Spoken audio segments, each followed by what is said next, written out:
Want to change colors in Photoshop fast? I'll show you a super simple trick to swap colors in just a few clicks. This method saves time and makes edits smoother. Let's get started. Open the object in Photoshop. From the toolbar, select the Object Selection tool and drag over the clothes you want to recolor. If the selection isn't perfect, hold Shift to add to it or Alt to subtract.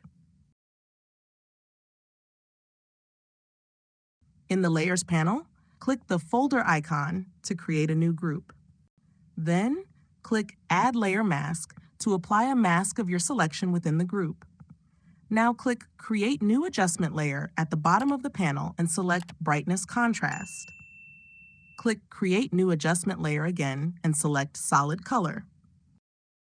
Pick the color you want for the clothes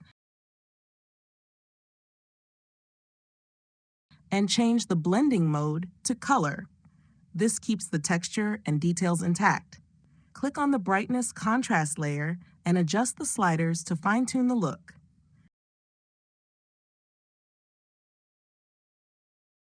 And that's it. Your colors are changed and it looks great.